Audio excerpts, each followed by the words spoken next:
Okay, in today's video we're going to be looking at setting up multiple cameras when using OBS for streaming. There's a number of reasons why you might want to have additional cameras set up.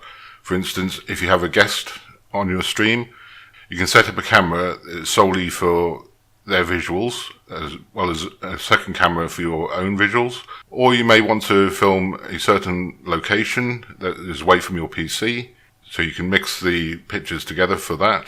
I'll take you through installing and setting up various styles of camera that you may use. So let's get straight into it. Firstly, we'll take a look at the four main types of cameras. These are the webcam, the DSLR, a camcorder, and a cell phone. Any of these can be used in combination with each other. So we'll take a look at webcam first of all. And this is the view that you'll get on most streams, a full screen face shot of whoever's hosting the stream. And this is usually done with a webcam. Most webcams are plug and play.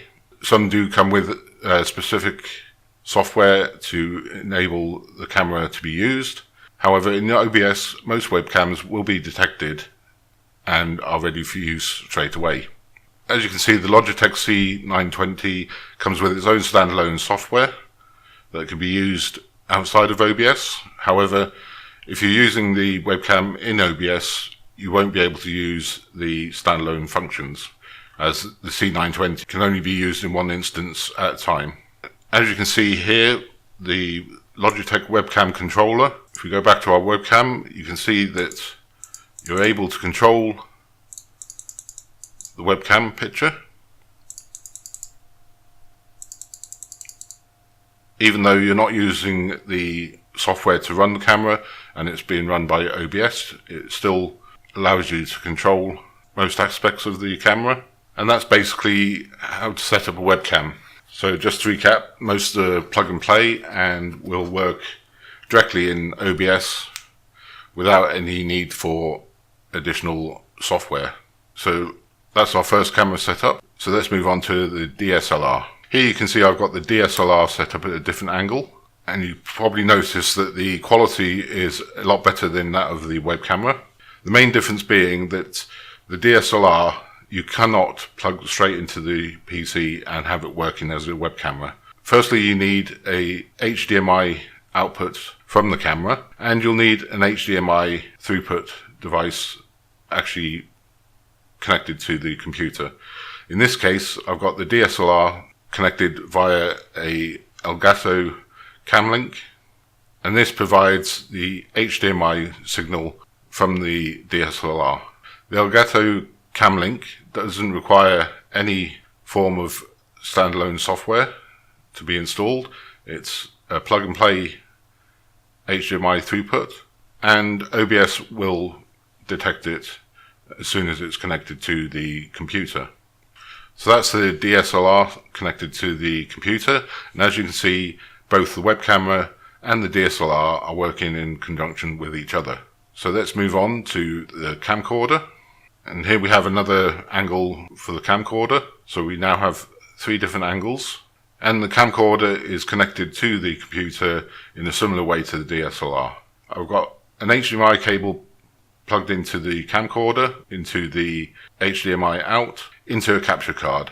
A capture card is another way of connecting the camcorder and the DSLR to the computer, and in this case I'm using the AVerMedia LG30 Lite. This HDMI throughput device does need additional software, but it does not need to be running in the background, and OBS will still be able to connect to it. But the standalone software for this throughput device will allow you to connect to other things like PlayStations or even set-top boxes in order to record and capture footage from things other than cameras. So now we have three cameras running. We have the webcam, the DSLR, and the camcorder all running in unison, allowing you to have different angles and different shots. The final camera that we're going to be looking at is slightly different and does require some setting up, and that's the cell phone footage. As you can see, we've got another angle, and that's from our cell phone.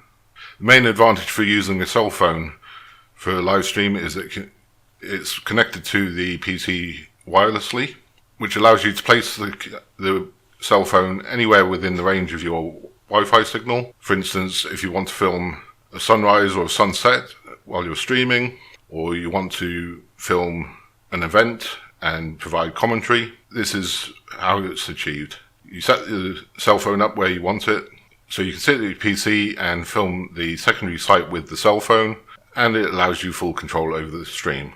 You can also achieve this on a laptop if the laptop has access to the internet. The option for using your cell phone with OBS is probably the more difficult one to set up, so I'm going to go through it stage by stage. The first thing you want to do is get your cell phone and go to the App Store. Once you're in the App Store, you want to search for Droidcam X, which is the paid version of Droidcam. I highly recommend getting this version as it does open up all the functionality of the app. And you want to download and install it.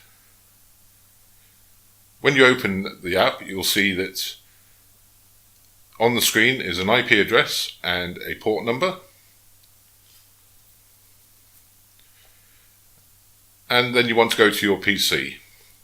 You want to open up www.dev47apps.com. I'll leave a link in the description below. And you want to download the client version for Windows 10. Once you've downloaded that and you open it up, you'll see that you have two boxes on the screen, IP address and port number. You want to make sure that the numbers in here correspond to the ones on your cell phone, and then you can click Start. When you click Start, you'll see your cell phone camera on your PC screen, and you can now go to OBS and click on Droidcam. You can now use your cell phone camera as a web camera in OBS.